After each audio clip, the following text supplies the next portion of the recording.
Hungry Ewok here with our next video, Episode 3, Star Wars, the Role-Playing Game, 2nd Edition. Published by West End Games, released October 1992. Hello again everybody, it's been a while since my last video. And yes, I'm still making these videos on my phone, but at least it's a new phone. We'll be taking a look at the 2nd edition of Star Wars, the Role-Playing Game, perhaps my favorite version of the rules. Star Wars, the Role-Playing Game, was released in 1987. The Star Wars Rules Companion was released in 1989. Mash those two together, add in a few more things and a tweak here and there, and in 1992 you get Star Wars, the Role-Playing Game, 2nd Edition. And with a little more tweaks and revisions, in 1996 you get Star Wars, the Role-Playing Game, 2nd Edition, revised and expanded. With the 2nd edition being the longest-lived version of the rules, most of my videos going forward will be done through the lens of this rulebook, sometimes called the Blue Vader book. The first big noticeable difference is that instead of stills from the original trilogy, the book is filled with original hand-drawn artwork illustrated by various artists. Character creation is largely the same. The several character templates have different skills listed on them to reflect the variations between the characters. There is also the addition of special abilities on some of the character templates that give the character bonuses during character creation or during gameplay.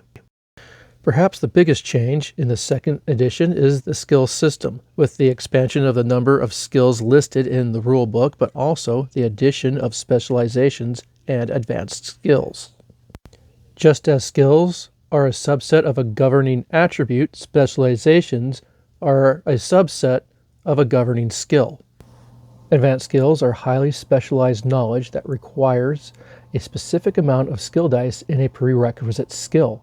A character with a first aid of 5D, the character can gain the advanced skill of medicine beginning at 1D. Character advancement is the same point buy system from the 1st edition, but instead skill points have been changed to character points. Character points are used the same as skill points to increase die code associated with the character, and now even including the attribute die code, which wasn't allowed in the 1st edition.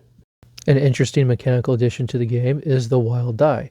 This is a die that is distinct from the other dice in the pool. The wild die represents the quirkiness of fate, for better or worse.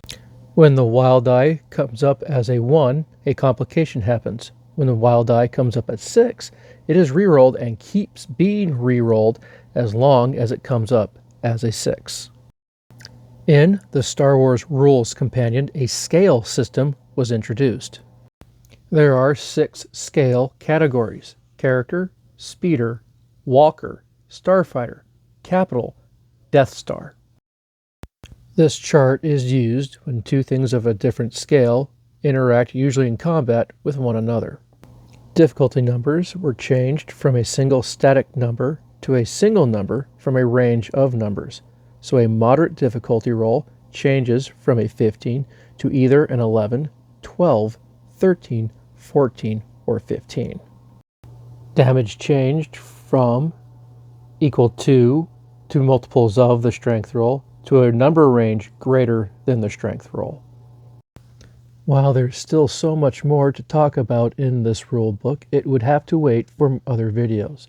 It will be more useful to take the different sections of the rules and to go more in depth on them than trying to do it all at once in one video, as well as discussing the evolution of the rules between the editions in sections rather than the system as a whole.